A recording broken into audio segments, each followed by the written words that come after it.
એવો બધો અગ્નિ થયો છે. એ અગ્નિ ચારે તરફ લાગ્યો છે ને એ યોગાગ્નિ બળતા માં સતીને જોઈને 20,000 સૈન્ય તો ત્યાં ને ત્યાં મરી ગયું છે.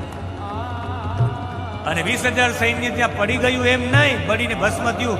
એને મારવા માટે દોડ્યા કે આ બધું દક્ષના કારણે થયું છે. દક્ષ આવા શબ્દ બોલ્યા છે મારવા માટે. ક્યાં તો બ્રાહ્મણોનો ધર્મ હતો કે યજ્ઞમાં યજમાનની રક્ષા થાય. એને આહુતિ આપી, અપહતા રક્ષા ગુસિવેદિકદહ સ્વાહા જેવી આહુતિ આપી એમાંથી ઋભુ નામના દેવતાઓ પ્રગટ થયા. અને જે પ્રગટ થયા એને એવા શિવગણોને માર માર્યો છે કે લગભગ શિવગણોના હાથ પગ કપાઈ ગયા ને બસ લગભગ શિવગણો ભાગી ગયા. અને આ સમાચાર મહાદેવજીને નારદજી આપ્યા. અમે લગભગ તો આ બધી જગ્યાએ અમે પ્રાય તાંડવ કરાવતા હોય, પણ મહાદેવજીએ તાંડવ કર્યું છે. અને એ તાંડવ બીજી કોઈ જગ્યાએ નહીં, એ કૈલાસમાં કર્યું છે. અને કૈલાસમાં એ જે તાંડવ થયું છે, તમામ જેટલા પણ લોકો હતા એ આજે મહાદેવજીના તાંડવના દર્શન કરીને બધા ધ્રુજી ગયા છે. એવા માટે ધ્રુજી ગયા છે કે મહાદેવજીનું આજે તાંડવ હતું એ રૌદ્ર તાંડવ હતું. મહાદેવજી તાંડવના પ્રકાર છે. મહાદેવજી જ્યારે સંધ્યા સમય થાય ત્યારે પણ તાંડવ કરે અને સંધ્યા તાંડવ કહેવાય. મહાદેવજી ક્યારેક તાંડવ કરે, આનંદમાં આવી જાય તો એ તાંડવ કરે. તાંડવ એક નૃત્ય છે. એવું કહેવામાં આવે પુમ નૃત્યમ તાંડવમ પ્રાહુ સ્ત્રી નૃત્યમ લાસ્યમ ઉચ્યતે. પુરુષ નૃત્ય કરે તો એને તાંડવ કહેવાય, અને સ્ત્રી નૃત્ય કરે એને લાસ્ય કહેવાય. લાસ્યમાંથી રાસ્ય થયું, રાસ્યમાંથી રાસ શબ્દ થયું. અને તાંડવ એમ એને કહેવાય જેમાં 108 કરણ આવે એને તાંડવ કહેવાય. હાથ અને પગની 108 મુદ્રાઓ જે નૃત્યમાં આવે, હાથ અને પગના 108 વખત મુદ્રા બની જાય. આમ આમ આમ આમ આમ આમ આમ પગની પણ એવી મુદ્રા બને. જોજો મહાદેવજી ક્યારેક પગ આમ રાખે, ક્યારેક આમ હાથ રાખે. નટરાજનું ચિત્ર જોવ તમે, એ તાંડવનું છે. નટરાજનું જે નટરાજની મૂર્તિ છે એ તાંડવની મૂર્તિ છે. એમાં જે મહાદેવજી પગ ઊંચો કર્યો, આમ હાથ ઊંચો કર્યો, નટરાજજી હોય તો બતાવજો નટરાજજીનું એક ચિત્ર.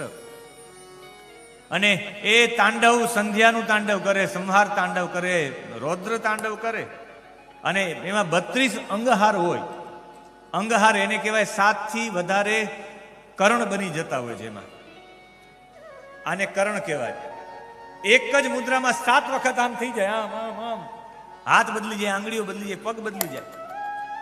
એવા 32 અંગહાર હોય ને 108 કરણ હોય. એને ભરત એના નાટ્ય શાસ્ત્રમાં એને તાંડવ કહે. તંડુ આ ચિત્ર છે, જે આ ચિત્ર છે એ ચિત્ર બીજું કોઈ નહીં, તાંડવનું છે. આ પગની મુદ્રાઓ આમ થાય, હાથની મુદ્રાઓ થાય, આંગળીઓની મુદ્રાઓ બદલે. અને એ મહાદેવજી જે તાંડવ કર્યું, રૌદ્ર તાંડવને જટા પછાડ્યું. અને જે એમાંથી ગણો ઉત્પન્ન થયા, ગણોને આદેશ આપ્યો કે જાઓ આખો યજ્ઞ વિધ્વંસ કરી નાખો. એમાં જે એના સદૃશ 3 આંખો વાળો નરમુંડ વાળો વીરભદ્ર ઉત્પન્ન થયો. વીરભદ્રએ જઈને આખો યજ્ઞ વિધ્વંસ કરી નાખ્યો. જેને જેને શિવનંદામાં ભાગ લીધો તમામ લોકોને દંડ આપ્યો છે. દાઢી ખેંચી લીધી, કોઈના વાળ ખેંચી લીધા, કોઈના દાંત ખેંચી લીધા, કોઈની આંખ ખેંચી લીધી. છેલ્લે હાથમાં ખડગ લઈને એવું ખડગ માર્યું છે, મસ્તક ધરથી અલગ કરી નાખ્યું છે. આખો યજ્ઞ વિધ્વંસ થઈ ગયો. પછી બધા દેવતાઓ વિચાર કરે કે હવે આ યજ્ઞ વિધ્વંસ થઈ ગયો, યજમાન યજ્ઞ પૂરો કરવો છે, બ્રાહ્મણો છે તો કરવું શું જોઈએ? ત્યારે કહ્યું યજ્ઞ પૂરો કરવો હોય તો એક જ કામ કરવું પડે ને એ બીજું કોઈ નથી. આપણે યજમાનને જીવિત કરવો પડે. અને યજમાનને જીવિત કરવો હોય તો મહાદેવજી પાસે જઈ અને જો આપણે ત્યાં જઈને જો કંઈક માંગશું તો મહાદેવજી તો બહુ ઉદાર છે. અને મહાદેવજીની 2 જ નગરી છે, જ્યાં જાઓ તો તમે ખાલી હાથે આવો જ નહીં. એક નગરીનું નામ છે કાશી, જ્યાં તમે જાઓ તો ખાલી હાથે ન આવો, ને બીજી છે કૈલાસ. કૈલાસ જાઓ એટલે ખાલી આવો જ નહીં. કૈલાસ જાઓ એટલે મહાદેવના દર્શન ન થાય એવું બને જ નહીં. એટલે આજ બધા દેવતાઓ બ્રહ્માજીને સાથે લઈને બધા દેવતાઓ મહાદેવજીની નગરીમાં ગયા છે. તેરે દરબાર કી અજબ નિરાલી देखी है, तुझे देते नहीं देखा पर झोली भरी देखी है. हो मैं दीवाना हो गया रे, मैं दीवाना हो गया, मैं दीवाना हो गया रे, मैं दीवाना हो गया. हो गया, दीवाना हो गया रे मैं दीवाना हो गया, मैं मस्ताना हो गया रे मैं मस्ताना हो गया, मैं मस्ताना हो गया रे मैं मस्ताना हो गया। दीवाना तेरा आया, दीवाना तेरा आया, भोले तेरी नगरी में, दीवाना तेरा आया भोले तेरी नगरी में, दीवाना तेरा आया, भोले तेरी नगरी में, दीवाना तेरा आया भोले तेरी नगरी में। ओ दीवाना तेरा आया, बाबा तेरी नगरी में, दीवाना तेरा आया बाबा तेरी नगरी में, दीवाना तेरा आया, बाबा तेरी नगरी में, दीवाना तेरा आया बाबा तेरी नगरी नगरी में।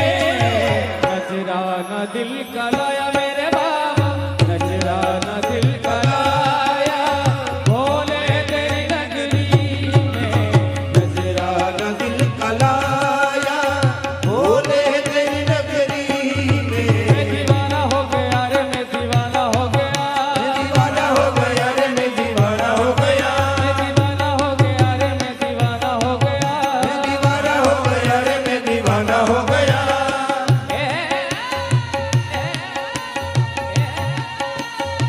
અરે જે ભોલેનાથની નગરીમાં જઈ દીવાનો થઈ જાય, જેવા કૈલાસમાં પહોંચ્યા ગયા તો એક મોટું વટવૃક્ષ હતું કૈલાસમાં, 100 યોજનનો વડલો હતો મોટો, એની ડાળીઓ 75 યોજન સુધી ફેલાયેલી, ચારે તરફ આટલો બધો છાંયો, અને એમાં મહાદેવજી બેઠા હતા, આખા શરીરમાં ભસ્મ, આખા શરીરમાં.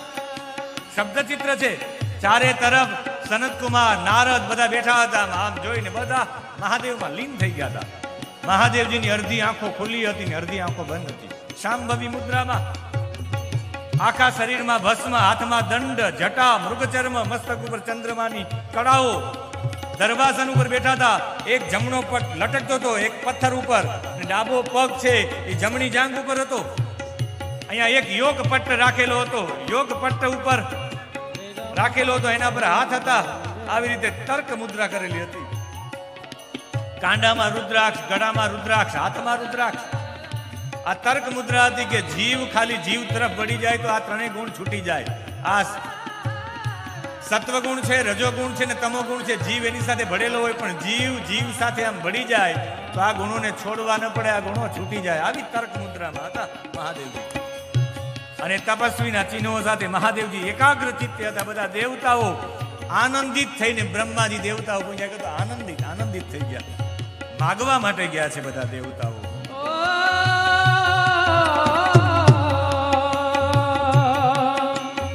आते हैं तेरे दर पे दुनिया के नर और नारी, आते हैं तेरे दर पे दुनिया के नर और नारी,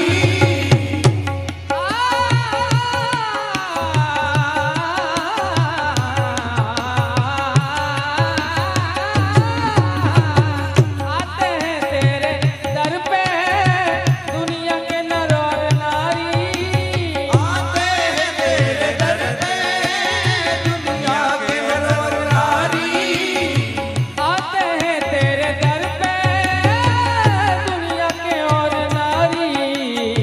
मैं भी मांगने आया, मैं भी मांगने आया, भोले तेरी नगरी में, दीवाना तेरा आया, भोले तेरी नगरी में, दीवाना तेरा आया, भोले तेरी नगरी में।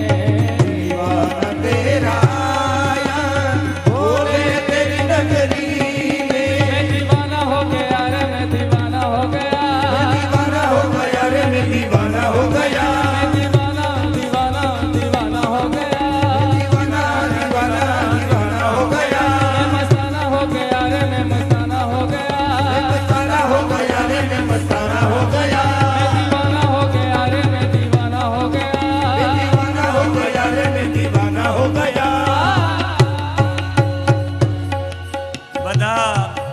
आते हैं तेरे दर पे बाबा दुनिया के सब नर और नारी।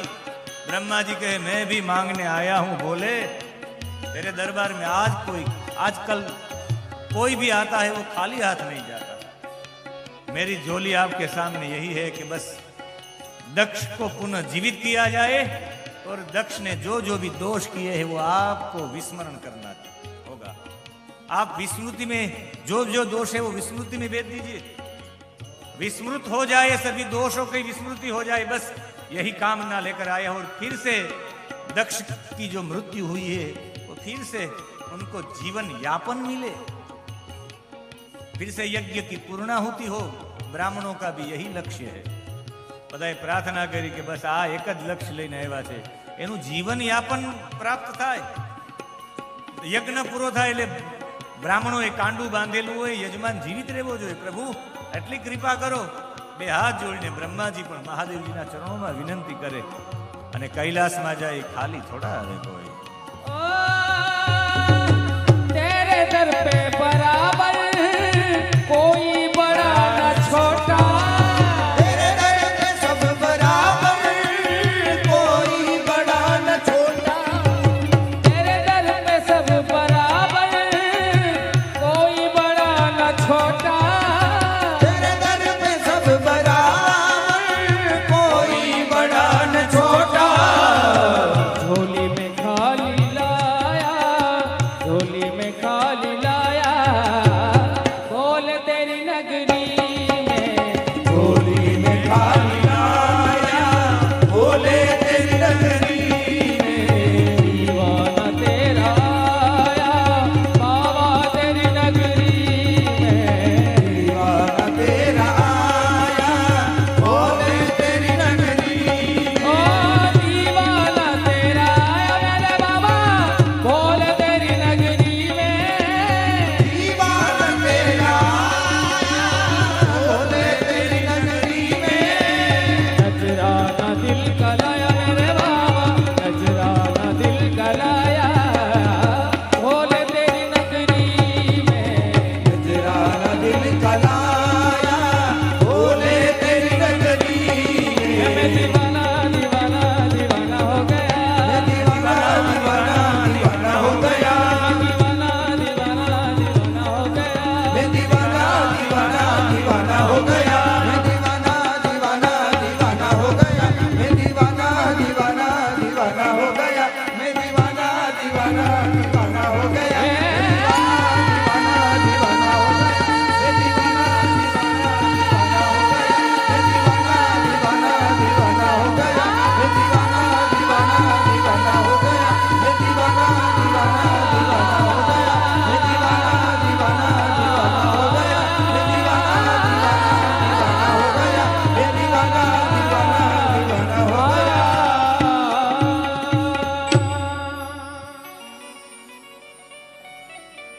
મહાદેવજીના એ સ્થાનમાં જઈને બધાએ પ્રાર્થના કરી કે અમે પણ ઝોલી લઈને આવ્યા. મહાદેવજી ના ન પાડતા.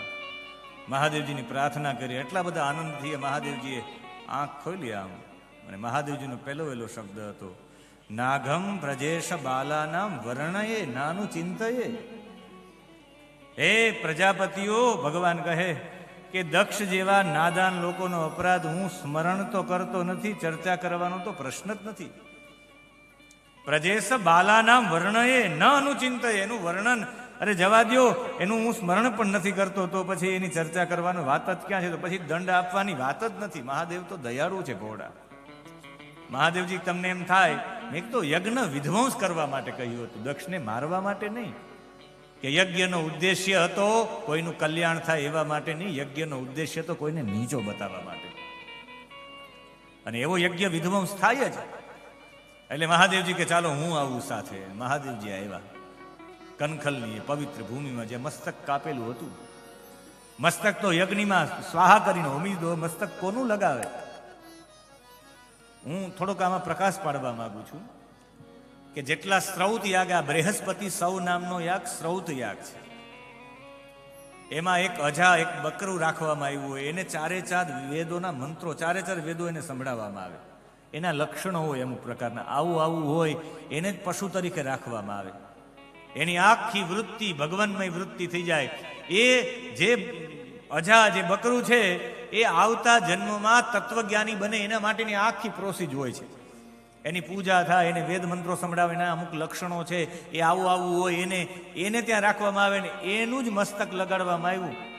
અજાનો એક મતલબ થાય ન જાયતે ઇતિ અજા, એક મતલબ થાય તત્વજ્ઞાન જેનો નાશ થતો નથી. તત્વજ્ઞાન વાળું મસ્તક લગાડવામાં આવ્યું. જે તત્વજ્ઞાન વિનાનો દક્ષ હતો એને તત્વજ્ઞાન વાળો બનાવ્યો ભગવાન. એટલા કૃપાળુ છે. અને મહાદેવજી ભગવાન વિષ્ણુ ને બ્રહ્માજી એક જ સ્વરૂપમાં ત્યાં બધાને દર્શન આપ્યા અને બધાને કહ્યું કે ત્રયાણામ એક ભાવાનામ યો ન પશ્યતિ વે ભિદામ, જે કોઈ અમને ત્રણેયને અલગ અલગ સમજે અને અમારામાં ભેદ દ્રષ્ટિથી જુએ એને ક્યારેય શાંતિ પ્રાપ્ત થતી નથી. આ આખું ધર્મ પ્રકરણ હતું. ધર્મ પ્રકરણ એને કહેવાય બધાય પોતપોતાનો ધર્મ બજાવે. દક્ષે પોતાનો ધર્મ બજાવ્યો કે લોકપાલને માન સન્માન ન આપે તો એને આવો દંડ મળવો જોઈએ, એનો ધર્મ બજાવ્યો છે. મહાદેવજીએ વિચાર્યું કે મહાદેવજીએ એ સાધનામાં બેસી ગયા, એણે એનો ધર્મ બજાવ્યો. એની પત્ની સતીએ વિચાર કર્યો કે મારા પતિને મારે ત્રિગુણાતીત કરવા પડે, મારામાં આસક્તિ ન જાગવી જોઈએ, એણે પોતાનો ધર્મ બજાવ્યો. એના પિતાજીએ વિચાર કર્યો કે આ રાજ ચિહ્નો લઈને આવે અને પોતાનો બતાવવા માંગે તો એને એની સામે બોલાવ્યા નહીં, મહાદેવજીની નિંદા કરી. અને એ સમયે મા પાર્વતી પોતાનો દેહ છોડી દીધો કે જે દેહથી મને આ દેહ પ્રાપ્ત થયો છે એ મહાદેવની નિંદા કરે તો આ દેહ પણ ન જોઈ. સતીએ પોતાનો ધર્મ બજાવ્યો છે. બધા ગણો મારવા માટે દોડ્યા તો બ્રાહ્મણોએ કહ્યું કે યજ્ઞમાં યજમાનનું રક્ષણ થાય બ્રાહ્મણોનો ધર્મ છે, એટલે એને ઋભુ નામના દેવતાઓ પ્રકટ કરી શિવ ગણોને માર્યા છે. ભગવાન શિવજીને ખ્યાલ આવ્યો કે આવી સત્વ વૃત્તિને બાળી નાખી છે. જ્યાં સાત્વિક વૃત્તિ બળી જાય, જ્યાં સાત્વિક વૃત્તિ ન હોય યજ્ઞ વિધ્વંસ થવો જ જોઈએ. સાત્વિક વૃત્તિ વિનાનું કંઈ પણ કાર્ય હોય તો એનો વિધ્વંસ પાકો છે. તમારા ઘરે તમારું કામ ચોક્કસ ક્યાંક સફળ થઈ જાય તો તમારે સમજવાનું કે કોઈ આના માટે ભજન કરે છે. અમારા ગામમાં કથા નિર્વિઘ્નતાથી પરિપૂર્ણ થાય એટલે ગોપીઓએ કેટલા સમયથી ચપ્પલ નહોતા પહેર્યા કે વિઘ્ન વિનાની કથા પૂરી થાય. અમારી કથા સારામાં સારી જાય એના માટે ઘણાએ ઉપવાસ રાખ્યા, ઘણાએ અખંડ દીપ રાખ્યા કે અમારા ગામમાં કથા નિર્વિઘ્ન. ગામ છે એટલું બધું મોટું છે, એક નાનકડા એવા ગામમાં કંઈક નાનકડું એવું થઈ જાય તો એ એમ થાય કે ઓ કથામાં વિઘ્ન આવ્યું. ગોપીઓ કે એમ કે અમારી ગોપીઓની કથામાં વિઘ્ન આવ્યું. કેટલા વ્રતો ઉપાસનાઓ કરી. એમ સાત્વિક વૃત્તિ જ્યાં બળી જાય એ યજ્ઞ વિધ્વંસ થઈ જાય. ક્યાંક ક્યાંક આપણા કાર્યમાં પણ કંઈ થાય તો સમજવાનું કે આપણી સાત્વિક વૃત્તિ ચોક્કસ બળી ગઈ છે એટલે આપણા યજ્ઞનો વિધ્વંસ થયો છે. સૌએ પોતપોતાના ધર્મ બજાવ્યા. આ છે સ્વધર્મે નિધનમ શ્રેય પરધર્મો ભયાવહ. ને અહીંયા એક ધર્મની જે ચર્ચા આવી તો હું એક ધર્મની ચર્ચા, રાષ્ટ્ર ધર્મ સૌથી સર્વોપરી છે. અને અત્યારે આપણે બધા છીએ તો કથાની વચ્ચે જેટલા પણ લોકો છે આપણે સૌ પોતપોતાના સ્થાન ઉપર ઊભા થઈ અને આપણે 2 મિનિટ માટે મૌન પાડશું. બધા પોતપોતાના સ્થાન ઉપર ઊભા થઈ જાય. પહેલગાવામાં જે 27થી વધારે લોકો આતંકવાદી હુમલામાં જે આપણા પ્રવાસીઓનું નિર્મમ હત્યા કરવામાં આવી છે એને શાંતિ મળે, કારણ કે એ તો પ્રવાસ માટે ગયા હતા ને કોઈ કારણ વિના એ નિર્મમ હત્યા કરવામાં આવી છે ને એને ભગવાનનું ધામ મળે એવા ભાવ માટે ઓમથી આરંભ કરીશું. અહીંયા ઓમ બોલીશ ત્યારે બધા લોકો 2 હાથ જોડી આંખો બંધ કરી અને અંદરથી પ્રાર્થના કરે કે સૌને શાંતિ મળે. અને છેલ્લે શાંતિ શાંતિ શાંતિ બોલી ત્યારે મૌન આપણે પૂર્ણ કરશું. ઓમથી શરૂઆત કરશું અને શાંતિ શાંતિ શાંતિ એ પૂર્ણ કરશું.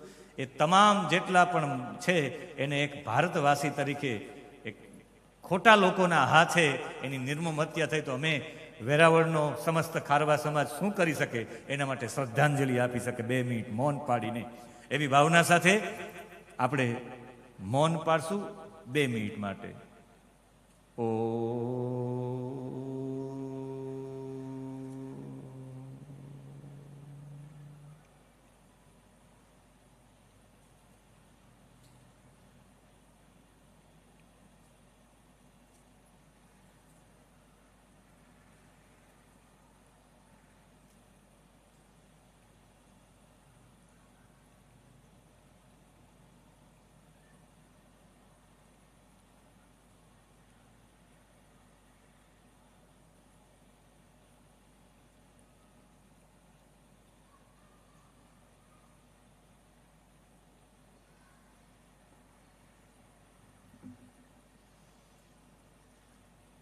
શાંતિ શાંતિ શાંતિ. બધા પોતપોતાના સ્થાનમાં બેસી જજો. સમસ્ત ખારવા સમાજ, એમના પટેલ શ્રી દામજીભાઈ ફોફંડી સહિત આ સમસ્ત ખારવા સમાજ વેરાવળ અને વેરાવળના નગરજનોનો આ ભાવ હતો કે એમને શાંતિ મળે એવા ભાવ સાથે. અને આખું આ ધર્મ પ્રકરણ છે, આ સાચો ધર્મ છે. કોઈ માટે સહાનુભૂતિ વાપરવી, આ છે આપણો ધર્મ. કોઈના મૃત્યુ કોઈ જગ્યાએ થયા, પણ એ મૃત્યુ કોઈ નિર્મમ હત્યા કરી, કોઈ કારણ વિના, અકારણ. પોતાનો ભાવ સંતોષ, પોતાનો જે સંતોષ પૂરો કરવા માટે, પોતાની ખોટી વૃત્તિને સાકાર કરવા માટે કરી છે, અને એવાનો એ ભોગ બન્યા છે. તો એ તો બધા નિર્દોષ હતા, અને એ નિર્દોષ હતા એટલે એને શાંતિ મળે. આને કહેવાય સહાનુભૂતિ. કાશ્મીરમાં થાય ને વેરાવળનો ખારવા સમાજનો વ્યક્તિ એના માટે શ્રદ્ધાંજલિ અર્પણ કરે. આ છે સનાતન ધર્મ, આ છે ગર્વ સે કહો હમ હિન્દુ હૈ. આ ભાવના છે. કોઈ માટે કંઈ થયું હોય તો કદાચ એમાં એવું નથી, એમાં કોઈ અન્ય ધર્મનો વ્યક્તિનું મૃત્યુ થયું એના માટે પણ આપણા વ્યક્તિ પ્રાર્થના કરે, અને એ પ્રાર્થના કરે એટલે એ આ પોતાનો સ્વધર્મ છે. બધાએ પોતાના ધર્મનું પાલન કર્યું છે આ ધર્મ પ્રકરણમાં. પત્નીએ પત્ની ધર્મનું, પતિએ પતિ ધર્મનું, લોકપાલે લોકપાલના ધર્મનું, સેવકોએ સેવકના ધર્મનું, બ્રાહ્મણોએ બ્રાહ્મણોના ધર્મનું. યજ્ઞ પૂરો થાય એના માટે બ્રાહ્મણોએ પ્રાર્થના કરી, બ્રહ્માજીએ જેને પ્રાર્થના કરી કે યજ્ઞ પૂરો થાય, યજમાનને જીવિત કરે. ભોળાનાથે પાછો પોતાનો ધર્મ પાડ્યો કે મારે એને જીવિત કરવો જ જોઈએ. જીવિત કરીને બધાએ પોતાના ધર્મનું પાલન કર્યું. આને કહેવાય ધર્મ પ્રકરણ. માણસ પોતાનું કર્તવ્ય ન ચૂકે. અત્યારે મારે દુઃખ સાથે કહેવું પડે, લોકો હક માટે આંદોલનો કરે છે, કોઈ કર્તવ્ય માટે આંદોલન કર્યું છે? મારો આ હક થાય, તમારે મને આપવું જોઈએ. આમાંથી કેટલા લોકોને કંઈક નુકસાન થયું હોય ને સરકાર પાસે હકનો દાવો ન કરે, એ જાજા લોકો હશે. પણ કોઈ એવો દાવો તો કરો કે હું મારું કર્તવ્ય ચૂક્યો છું. મેં સિગ્નલ તોડ્યું ને મારે એનો દંડ આપી જ દેવો પડે સરકારને. હું જે પણ કંઈક કમાઉં છું એનો મારે ભાગ ટેક્સના રૂપમાં આપવો જ જોઈએ. એવા કર્તવ્યનિષ્ઠ કેટલા? એ પોતાનું કર્તવ્ય બજાવવું એ જ સૌથી. મારું કર્તવ્ય અત્યારે છે, મારે કથાને તમારા સુધી એક પણ કથાની વાત છૂટે નહીં. કથાની જ વાત થાય, બીજી અન્ય કોઈ વાત ન થાય. અને એ કથા રસપ્રદ બનાવીને તમારા હૃદયમાં કૃષ્ણ પ્રત્યેનો પ્રેમ ઉભો કરી દેવો, એ જ સૌથી મોટું કર્તવ્ય મારું થાય. આપનું કર્તવ્ય એ જ થાય કે કૃષ્ણ રસ અહીંયાથી પ્રવાહિત થતો હોય ત્યારે હું કૃષ્ણ રસમાં હું પણ તરબોળ થઈ જાઉં. 7 દિવસ 3.5 કલાક માટે બીજા કોઈ કામ નહીં. એ શ્રોતાનું કર્તવ્ય છે. પ્રત્યેક વ્યક્તિ આનો લાભ લે, એના માટે રોજ માટે એનો પ્રચાર અને પ્રસાર થાય. લોકો સૌથી વધારે આવે એના માટે સાગરપુત્ર ફાઉન્ડેશન અને સમસ્ત ખારવા સમાજ એ એનું ધર્મ છે. લોકોને સુવિધાઓ પાડવી એનો ધર્મ છે. સૌ પોતાના ધર્મનું પરિપાલન કરે એ ધર્મ પ્રકરણ. એના પછી છે અર્થ પ્રકરણ. જીવનનો સાચો અર્થ શું? આપણે એમ થાય કે જીવનનો સાચો અર્થ છે, એ સાચો અર્થ છે હુંનું સ્મરણ ભૂલી જવું. હું પોતે કોણ છું એ ભૂલી જવું. એવું ભજન થાય કે પોતાની સ્મૃતિ પણ ભૂલાઈ જાય. સ્મૃતિમાં સતત ઈશ્વર રહે તો એ જીવનનો સાચામાં સાચો. અંતે નારાયણ સ્મૃતિ. ભાગવતજીમાં 2ય સ્કંદમાં પૂછવામાં આવ્યું કે આ જે પ્રશ્નો પૂછવામાં આવ્યા, એ પ્રશ્નો પૂછવામાં જ્યારે એને કહ્યું કે જન્મ લાભ પરમ પુંસામ અંતે નારાયણ સ્મૃતિ. જીવનનો શ્રેષ્ઠ લાભ શું? અંતે ભગવાન નારાયણનું નામ આવી જાય. જીવનનો સૌથી મોટો લાભ. આપણે એમ થાય કે અંતે આલો છેલ્લે આવે જ નહીં. આખી જિંદગી લીધું હોય તો છેલ્લે આવી જાય. આખી જિંદગી જે કર્યું એ મુખ ઉપર આવી જ જાય. આખી જિંદગી બોલીએ ત્યારે આવે, છેલ્લે નામ રે, એના માટે આ બધો પ્રયત્ન છે. અને જીવનનો સાચો અર્થ છે ભગવાનની સ્મૃતિ સતત આપણી વચ્ચે રહે, અને એ જ જીવનનો સાચો અર્થ છે. અને એ અર્થ માટે ઉત્તાનપાદનું ચરિત્ર આપ્યું છે. ઉત્તાનપાદ મનુ અને શત્રુપાનો દીકરો છે. ઉત્તાનો પાદો યસ્યતિ ઇતિ ઉત્તાનપાદ. જેના પગ ઉપર છે ને મસ્તક નીચે છે એને ઉત્તાનપાદ કહેવાય. આ માના ગર્ભમાં રહેલા જીવની સ્થિતિ છે. પગ ઊંચા હોય ને મસ્તક નીચે હોય. જીવ માત્ર ઉત્તાનપાદ છે. અને આ જીવ માત્ર ઉત્તાનપાદ છે. જીવ બે લોકો સાથે લગ્ન કરે છે, એક સુરુચિ સાથે ને એક સુનીતિ સાથે. આ બેના લગ્નની ચર્ચા કરું પણ 7 થવા આવ્યા છે, 3 કલાક થવા આવી છે. 4 થી 7 તમે 3 કલાકથી આસન લગાવ્યું છે એક જ જગ્યા ઉપર. તમને પ્રાણાયામ સિદ્ધ થઈ ગયો છે, તમારો શ્વાસ એકદમ સ્થિર થઈ ગયો છે. હવે સ્થિર થયેલો શ્વાસ છે એને બદલાવાનો પ્રયત્ન કરો. જમણો પગ દબાવો અને જમણો હાથ દબાવો, ડાબું નાક ચાલુ છે, ડાબો હાથ ને ડાબો પગ દબાવો, જમણું નાક, ડાબો જમણો ડાબો. અત્યારે સુષુમ્ના ચાલુ કરવી તત્કાલ થઈ જાય. અને સુષુમ્ના ચાલુ થાય ત્યારે શું થાય? તમારું જે ધ્યેય હોય દ્રઢ થવા માંડે. દીકરીઓ, મને એવું લાગે કે દીકરીઓ ભણવામાં હોશિયાર હોય, એના ધ્યેયમાં આગળ વધી જાય. એ એમ વિચારે કે એટલી ટકાવારી લેવી તો લે. દીકરીઓ એવા માટે એનો ધ્યેય મજબૂત બને કે દીકરીઓ રાસ ખૂબ રમતી હોય. સુષુમ્નામાં એનો ધ્યેય દ્રઢ થાય. તમારા ધ્યેયને દ્રઢ કરવો હોય તો સુષુમ્નામાં જ થાય. એટલે પોતાના ધ્યેયને દ્રઢ કરવા માટે મોટા મોટા પુરુષો સવારમાં 4 વાગ્યા બ્રહ્મ મુહૂર્તમાં જાગે. સુષુમ્ના ચાલુ હોય ત્યારે એનો ધ્યેય એ લઈને બેસે, એ દ્રઢ થઈ જાય. કાં તો આમ યોગ પટમાં બેસો તો થાય, કાં આવી રીતે બેસો તો થાય, કાં આવી રીતે બેસો તો થાય. એટલે તો કાન પકડાવીને અંગૂઠા પકડાવે ત્યારે પણ સુષુમ્ના ચાલુ થાય. આ બધામાં ધ્યેય દ્રઢ કરવાની ભાવના છે. એમ રાસ રમવામાં પણ ધ્યેય દ્રઢ થાય એવી ભાવના છે. તો એ ભાવના સાથે આપણે પણ આપણો ધ્યેય દ્રઢ કરવો હોય, સુષુમ્ના ચાલુ કરવી હોય તો આવી જાઓ મેદાનમાં. 3 કલાક થઈ ગઈ. જ્યાં જગ્યા મળે, પાછળ જગ્યા મળે તો પાછળ, આ બાજુ જગ્યા મળે તો આ બાજુ, આ બાજુ જગ્યા મળે તો આ બાજુ, આ બાજુ જગ્યા મળે તો આ બાજુ. જ્યાં જગ્યા મળે ત્યાં આપણે રાસમાં પ્રવૃત્ત થઈ જાય. લાસ્યતી ઇતિ રાસ, જે અંદરથી આનંદ આપવાનું કામ કરે, આનંદ આપવાનું કામ સુષુમ્ના જ કરી શકે. એ સુષુમ્ના ચાલુ કરવા માટેનો યત્ન એટલે રાસ. અને રાસમાં 10-15 મિનિટ માટે પ્રવૃત્ત થશું અને પછી અર્થ પ્રકરણમાં, પછી કામ પ્રકરણમાં અને પછી મોક્ષ પ્રકરણની ચર્ચા કરી અને પછી કથાને વિરામ આપશું. પણ 10 મિનિટ માટે રાસ પ્રકરણમાં પ્રવેશ કરશું. હું દોડીને આવ્યો દ્વારિકા,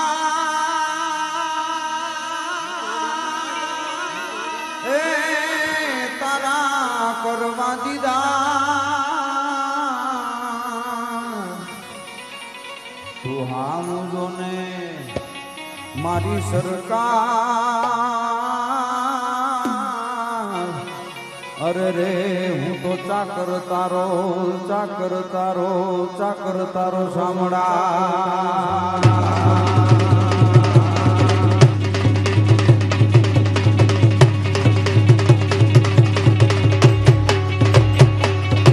એવા સુખના સાગર ભગવાન છે, એવા સુખના સાગર ભગવાન છે. અરે એવા સુખના સુખના સુખના સુખના સાગર ભગવાન છે. એવા સુખના સાગર ભગવાન છે. એનું દ્વારિકાધીશ એવું નામ છે ને, દ્વારિકાધીશ એવું નામ છે રે. એનું દ્વારિકાધીશ એવું નામ છે રે. એનું દ્વારિકાધીશ એવું નામ છે રે. એવા સુખના, એવા સુખના સાગર ભગવાન છે રે. એવા સુખના સાગર ભગવાન છે. આરે એવા સુખના સાગર ભગવાન છે. એવા સુખના સાગર ભગવાન જય છે. દ્વારિકાધીશ, જય દ્વારિકાધીશ, જય દ્વારિકાધીશ.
સાગરો ભગવાન છે એવા સુખના સાગર ભગવાન છે એ હારે એમાં સુખના સાગરો ભગવાન છે એવા સુખના સાગર ભગવાન જય છે દ્વારિકાધીશ જય દ્વારિકાધીશ જય દ્વારિકાધીશ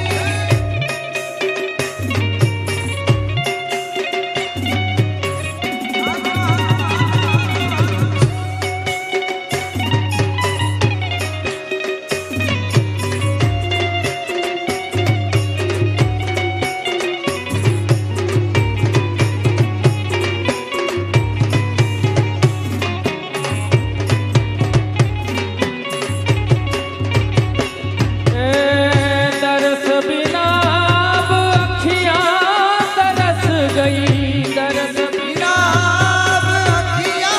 तरस गई तरस बिना अब अखियाँ तरस गई तरस बिना अखियाँ तरस गई मिला नहीं कोई मोल रे जय जय राधा रमण हरि बोल रे जय जय राधा रमण हरि बोल जय जय राधा रमण हरि बोल जय जय राधा रमण हरि बोल जय जय राधा रमण हरि बोल रे जय जय राधा रमण हरि बोल જય જય રાધા રમણ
સુતી મારા શયન ભુવનમાં મોરે સુતી મારા શયન ભવનમાં પૂરે સુતી મારા શયન ભુવનમાં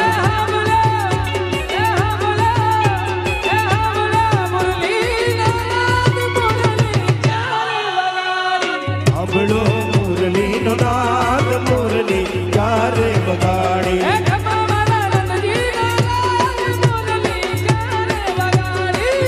મારા નંદજીના લાલ મુરલી ક્યારે વગાડી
હેલો મારો સુણી જા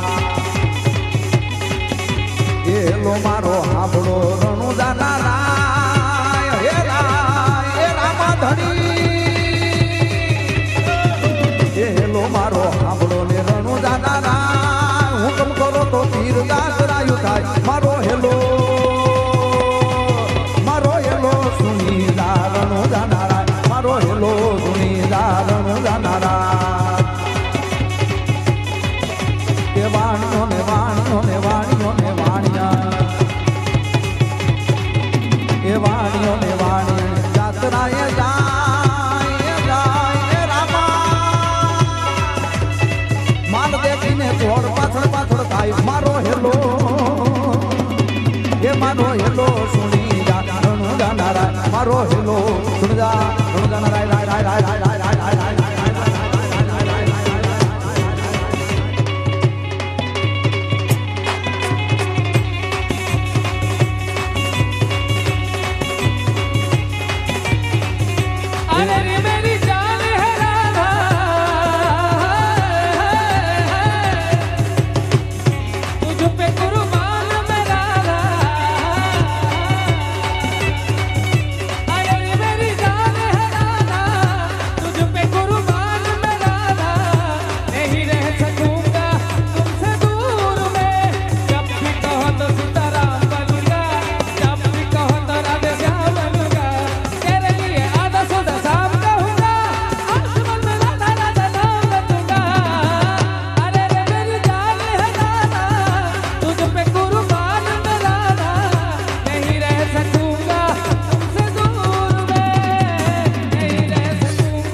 સાગર ભગવાન છે રે એનું દ્વારિકાધીશ એવું નામ છે એનું દ્વારિકાધીશ એવું નામ છે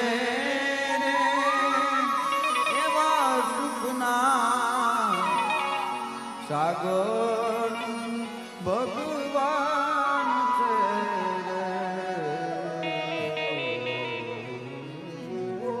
જીવનનો સાચો અર્થ સુરુચિ અને સુનીતિ સાથે વિવાહ થયા. ઉત્તાનપાદના એકનાથી ધ્રુવ નામનો દીકરો થયો, એકમાંથી ઉત્તમ નામનો દીકરો થયો. સુરુચિનો દીકરો ઉત્તમ છે અને સુનીતિનો દીકરો ધ્રુવ છે. 5 વર્ષના બંને બાળક રમતા રમતા પિતાજીના ખોડામાં બેસવા જાય અને સુરુચિ ધ્રુવને બેસવા ન દે. ધ્રુવને કહે કે જા નારાયણની ઉપાસના કરીને એ પ્રસન્ન થાય તો મારા કુખે જન્મ લેવાનું માગજે. એની માં સુનીતિ પણ કહે કે હા, તને ભગવાન નારાયણનું ભજન જ શાંતિ આપી શકશે. બાકી હવે કવેણ એવા લાગ્યા છે સાવકી માના કે કવેણમાંથી બચાવવા માટે કોઈ સમર્થ નથી. અને મને પણ બધાએ તરછોડી મૂકી ત્યારે નારાયણના નામે જ મને બચાવ્યું. નારાયણ નારાયણ કહેતા નીકળી ગયા. અને જ્યારે તમારામાં એકદમ દ્રઢતા આવે ભગવાનના ભજન કરવા માટેની, ભગવાનના ભજન કરવાની તીવ્રતા આવે તો જ ગુરુ મળે. તમને જો ગુરુ મળ્યા હોય તો સમજી લેવાનું તમારામાં ભજનની તીવ્રતા આવી ગઈ તો ગુરુ મળ્યા છે. હજુ સુધી ગુરુ નથી મળ્યા તો સમજવાનું કે ભજનની તીવ્રતા નથી. થશે તો કરશું, ગાજરની પીપોડી વાગી તો ઠીક છે, બાકી કાંઈ નહીં. તીવ્રતા આપવાથી ગુરુ મળે. આવી તીવ્રતા હતી. નારદજી સામેથી આવ્યા, ઓમ નમો ભગવતે વાસુદેવાયનો મંત્ર આપ્યો, કેવી રીતે જપવો એ પદ્ધતિ બતાવી, ક્યાં જપ કરવો એ બતાવી, કેવી મૂર્તિનું ધ્યાન કરવું, બધું રહસ્ય બતાવી દીધું.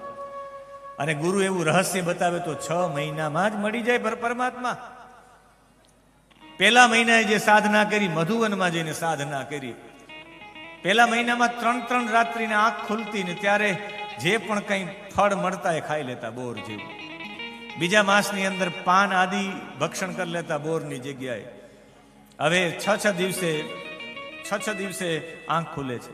ત્રીજો મહિનો આવ્યો તો 9 દિવસે આંખ ખુલે, ખાલી જલ પીવે છે. ચોથો માસ આવ્યો 12 દિવસે આંખ ખુલે છે ને ખાલી વાયુ ભક્ષણ કરે. 5મા મહિને એક પગે ઊભા રહી ગયા. 6ઠા મહિને એક પગના અંગૂઠા ઉપર ઊભા રહી ગયા. આપણે એમ થાય કે જેમ જેમ તમારું ભજન વધે એમ ભોજન ઘટે. ભજન વધે એટલે ભોજન ઘટી જાય. ભોજન ઘટી જાય એટલે ભોજન પ્રત્યે અરુચિ થઈ જાય. પેલા બોરમાં રુચિ હતી, હટી ગઈ. પછી પાંદડામાં રુચિ હતી, હટી ગઈ. પછી પાણીમાં રુચિ હતી, હટી ગઈ. પછી શ્વાસમાં રુચિ હતી, હટી ગઈ. આ રુચિ હટવાનું કારણ છે. ભાઈ તમે જમો ચોક્કસ, પણ રુચિ માટે નહીં. પેટ તમારા શરીરને શક્તિ મળે એના માટે, આંગળા ચાટવા માટે નહીં. અને આવી સાધના થઈ. બધા લોકોએ ભગવાનને પ્રાર્થના કરી કે ભગવાન તમે જાઓ. ને ભગવાન એની સામે આવ્યા, ધ્રુવની સામે. અંદર રહેલી મૂર્તિને અંતર ધ્યાન કરીને 6ઠા મહિનાએ શંખરનો સ્પર્શ કરાયો. જોયું કે તો નારાયણ શંખ ચક્ર ગદા પદ્મ જેનું ધ્યાન ધરતા હતા એવા જ ભગવાન. પીતાંબર પહેરેલું છે, વનમાળા ગળામાં ધારણ કરે, સોનાનો કંદોરો છે કમર ઉપર, સોનાના આભૂષણો છે, પગમાં નુપુર છે, બાજુબંધ સોનાના છે. એવા ભગવાન નારાયણના દર્શન કર્યા છે. આપણી સામે પણ નારાયણ પ્રગટ છે. આવા હતા નારાયણ. શંકરનો સ્પર્શ કરાયો અને અંદરથી સ્તુતિ નીકળી ગઈ. 12 અક્ષરો 12 શ્લોકોમાં નીકળી ગયા છે. એક બાજુથી શ્લોકો નીકળે, એક બાજુ આંખમાંથી આંસુ નીકળે કે ઓહો, આવા પ્રભુ મારી સામે છે.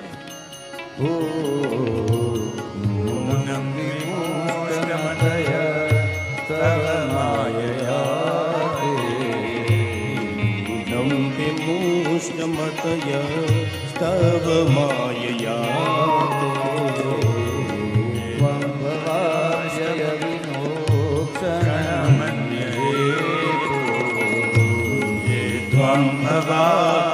વિમોક્ષણમન્યેતો અર્ચન્તિ કલ્પતરું પૂર્ણભોગ્યમ.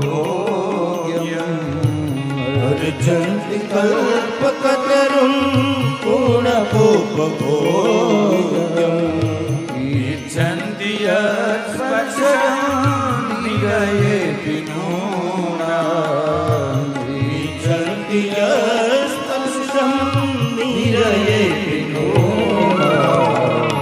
નૂનં વિમોક્ષમતયસ્તવ માયયા તે. નૂનં વિમોષ્ટમતયસ્તવ માયયા તે. ત્વં ભવાપ્યય વિમોક્ષણમન્યેતો. ત્વં ભવાપ્ય વિમોક્ષણમન્યેતો. હે પરમાત્મા, ઇન્દ્રિયોને વિષયોના સંસ્કારથી ઉત્પન્ન થતું સુખ મનુષ્યોને નરકોમાં લઈ જાય છે. વિષય સુખ માટે જે લાલાયિત રહે છે, પણ જન્મ મરણનું જે અર્ચંતી કલ્પકતરું ગુણ પોપ ભોગ્યમ ઈચ્છંતી યસ સ્પર્શજમ નિરયેપી નૃણામ. જે મનુષ્ય કલ્પતરુ સ્વરૂપ તમારી ઉપાસના ભગવત પ્રાપ્તિ સિવાય કોઈ બીજા ઉદ્દેશ્યથી કરે છે તેમની બુદ્ધિ ચોક્કસ તમારા માયા વડે છેતરાઈ જાય છે. જે કોઈ આ તમે તો કલ્પતરુ છો, તમારી ઉપાસના ભગવત પ્રાપ્તિ સિવાય ઉપાસના બીજા કોઈથી થતી જ નથી. તમારી ઉપાસના લૌકિક વસ્તુ મેળવવા માટે ઉપાસના પણ થાય, પણ એ થાય તો તમારી ચોક્કસ તમારી બુદ્ધિ માયા વડે છેતરાઈ જાય છે. માયયા તે વિમૃષ્ટ મતય તવ નૂનમ. ખરેખર માયા દ્વારા છેતરાઈ જાય છે. માયા દ્વારા લગભગ લોકો છેતરાઈ જાય છે. માયા એને ન નડે જે તમારી ભગવત પ્રાપ્તિ માટે જ તમારી ઉપાસના કરે. મારી ઉપાસનાનો હેતુ તમારી પ્રાપ્તિ છે, ભગવાન બીજો કોઈ નથી. એટલે 6 મહિનામાં હું માયાથી છેતરાણો નહીં. માયા મારા માટે વિઘ્નકારક ન થાય. મારી બુદ્ધિ માયા વડે છેતરાને. મારી બુદ્ધિનો ઉદ્દેશ્ય એક જ હતો, ભગવત પ્રાપ્તિ. તમારી ઉપાસના બીજા કોઈ સુખ માળે, ઇન્દ્રિયો, વિષયોના સંસ્કરણ, એ બધા જોડાઈ જાય આમાં. મેં તો મારી બુદ્ધિ એક જ રાખી હતી કે અમે કલ્પતરુ છે ને કલ્પતારુ પાસે જઈને બીજું કંઈ થોડું મગાય. કરોડો પતિ માણસ પાસે જઈને એવું થોડું મગાય કે કરોડ રૂપિયા આપી દો. એના કરતા એમ કહી લે કે તું જ મારો થઈ જાય. એ થઈ જાય તો એના કરોડો નહીં, અબજોની સંપત્તિ તમારી થઈ જાય. એટલે પ્રભુ મને તો બસ આપ જ જોઈએ છે. ભગવાને કહ્યું મને મેળવવું હોય તો 6 મહિનામાં ન મળે. 36,000 વર્ષ સુધી તારે લોકોના કાર્યો કરવા પડે. લોકોના હિત માટે 36,000 વર્ષ સુધી કાર્ય કરતા કરતા તું પોતાની આસક્તિ છૂટી જાય. જે સમાજનો માણસ હોય ને એ પોતાના ઘરે લેમ્પ પણ સાજો ન કરી, સમાજના કામો કરતા કરતા પોતાનું ભૂલી જાય. જેને પણ સમાજના કામો કરવા હોય ને એકવાર પોતાનું બધું ભૂલી જવું પડે. સાગરપુત્ર ફાઉન્ડેશનમાં સમસ્ત ખારવા સમાજ દ્વારા દર વખતે એમના પટેલ હોય ને જે પટેલ જેટલા વર્ષ સુધી રહે એ પોતાના કાર્યો ભૂલીને સમાજના જ કાર્યો કરે, એવો હેતુ હોય છે. અને પોતાની આસક્તિ છૂટી જાય. 36,000 વર્ષ સુધી રાજ્યોના કાર્ય કરતા કરતા ધ્રુવને પણ આસક્તિ છૂટી ગઈ. પોતાનો ભાઈ ઉત્તમ મરાઈ ગયો છે, એનો બદલો લેવા માટે એને યક્ષોને મારી નાખ્યા છે. ત્યારે અફસોસ થયો કે આહા, મેં યક્ષોને મારી નાખ્યા. કહ્યું કે તમે નારાયણ અસ્ત્રનો પ્રયોગ કર્યો, એ બધાની મુક્તિ થઈ છે. કુબેરે આવીને કહ્યું. અને હવે તમારી છેલ્લી સ્થિતિ છે, તમારે જગતના કામ કરતા કરતા તમારી આસક્તિ છૂટી ગઈ છે ને, હવે જઈને ભજન કરો તમે. ખાલી બદ્રીનાથમાં જઈને તમે ભગવાનનું ધામ મળી જશે. બદ્રીનાથમાં ગયા, હું પોતે ધ્રુવ છું એવી સ્મૃતિ જ ભૂલાઈ ગઈ. અને એને લેવા માટે નંદ અને ઉપનંદ આવી ગયા. નંદ અને સુનંદ આવી ગયા. વિમાનમાં બેસવા સમય કહ્યું કે મારી માને તો લઈ લ્યો, કે જેની માએ ભજન કરતા શીખવાડ્યું હોય, તારી માએ પણ નિષ્કામ ભાવથી ભજન કર્યું છે. તારી માનું વિમાન આગળ છે. જીવનનો લક્ષ્ય છે, જીવનનો સાચો અર્થ છે ભગવત પ્રાપ્તિ. એવો અર્થ જીવનમાં ભગવત પ્રાપ્તિના અર્થ સાથે કામ કરવાનું શરૂઆત કરો તો બીજી બધી વસ્તુ મળી જાય. ધ્રુવને રાજ્ય મળ્યું, ધ્રુવને પત્ની મળી, અરે ધ્રુવને યક્ષો ઉપર પણ એનો વિજય મળ્યો, આ બધું મળ્યું, પણ એનો પ્રાપ્તિ લક્ષ્ય તો ભગવત પ્રાપ્તિ. જેનો લક્ષ્ય ભગવત પ્રાપ્તિનો હોય ને બીજું બધું ઓટોમેટિક મળે. નદીનો લક્ષ્ય હોય છે સમુદ્રને મળવું, પણ એ નદીનો વચ્ચે કેટલા બધા કામો થતા જાય છે. ઘણા લોકોના કપડાં ધોઈ નાખે, ઘણા લોકોનું જલ સિંચન કરી નાખે, કોઈના ખેતીના કામમાં આવી જાય, કોઈને સ્નાન કરાવી દે, કેટલા, પણ એનું મૂળ લક્ષ્ય હોય સમુદ્રને મળવું. એમ જેનું લક્ષ્ય ભગવત પ્રાપ્તિનું હોય ને બીજી બધી વસ્તુ ઓટોમેટિક મળી જાય છે. આ છે અર્થ પ્રકરણ. ને હવે પછી કામ પ્રકરણ છે. કામ પ્રકરણમાં એક ધ્રુવના વંશમાં આગળ જતા, ધ્રુવના વંશમાં એક રાજા થાય જે અશ્વમેધ યાગ કરે, જેનું નામ છે અંગ. અંગે અશ્વમેધ યાગ કરીને જે દીકરો પ્રાપ્ત કરી વેન પ્રાપ્ત થાય છે. વેનયતિ સીદયતિ જનાનિતિ વેન. લોકોને દુઃખ આપવાનું કામ કર્યું વેને. હવે આપણે એમ થાય કે એના બાપે એટલા યજ્ઞ કર્યા, અંગ જેવો જેનો બાપ હોય, વેન આવો દુષ્ટ કેમ થાય? એ દુષ્ટ થવાનું બીજું કોઈ કારણ નહીં. એણે એના નાનાને ત્યાં એક જ વસ્તુ જોઈ. એના નાના એટલે યમ. યમ બધાને દંડ આપતા હોય એ જ જોયું. તમે જેવું જોવ એવું તમે ફીલ કરો. નાના બાળકોની સામે એવું એક પણ વસ્તુ પ્રગટ ન કરો કે જેના કારણે એવું થાય કે ખોટું શીખી જાય.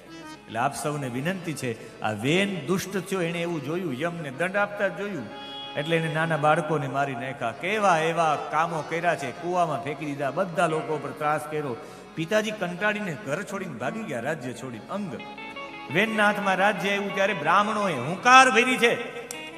લોકોની અંદર એક જુસ્સો ભર્યો છે, બ્રાહ્મણોએ હુંકાર ભર્યો છે ને લોકોએ જનતા જનાર્દન જાગીને એને ગાદી પરથી ઉતારીને મારી નાખ્યો રાજાને. હવે રાજાની ગાદી ખાલી ન રહે એટલે બધા લોકોને મોકલા છે કે કોઈ આને બેસાડી આવો. ક્ષત્રિય લોકો ગયા, એની ભુજાઓનું મંથન, એટલે ભુજાઓ એટલે ક્ષત્રિયોએ મંથન કરીને જેને લઈ આવ્યા એ પૃથુ મહારાજ. પૃથુને અર્ચીને બેહાડ્યા અને બધા લોકો એની પ્રશંસા એટલી બધી ગાય કે પ્રશંસા ગાતા ગાતા લોકો રાજી થઈ ગયા. તમે કોઈની પણ પ્રશંસા ગાઈ રાખો નથી, નબળું કર્મ થાય જ નહીં. લોકો કામ કરે પેલા પ્રશંસા ગાવા માંડો કે અમારા નેતા આવા, અમારા નેતા આવા. એટલે નેતા ક્યારે ભ્રષ્ટ થઈ જ ન શકે. મારે આનંદ સાથે વ્યક્ત વાત કરવી પડે કે જ્યારે આપણા દેશમાં આવી ઘટના થાય ત્યારે આપણા દેશનો પ્રધાનમંત્રી જમે નહીં એ દિવસે, એ દેશ પ્રત્યેનો કેટલો પ્રેમ કહેવાય. સાઉદી અરેબના પ્રવાસમાં હતા, આ ઘટનાને ધ્યાનમાં આવી, એમને ભોજન ન કર્યું. દેશનો પ્રધાનમંત્રી જો એટલું કરતા હોય, દેશના પ્રધાનમંત્રી શ્રી, તો સાગરપુત્ર ફાઉન્ડેશન, સમસ્ત ખારવા સમાજ અને દામજીભાઈ ફોફંડી પટેલ શ્રી એની અધ્યક્ષતામાં અહીંયાથી 2 મિનિટ મૌનનો સંદેશ જાવો જ જોઈએ લોકો સુધી કે 2 મિનિટ કમસે કમ અમે મૌન તો પાડીએ. આ સાગરપુત્ર ફાઉન્ડેશનનો સૌથી મોટો સદભાવ છે રાષ્ટ્ર પ્રત્યે અને મૃતકો પ્રત્યેની શ્રદ્ધાંજલિ છે. અને એ જ્યારે પૃથુ મહારાજની પ્રશંસા એટલી બધી કરવામાં આવી, પૃથુ મહારાજથી એક પણ કર્મ નબળું નથી.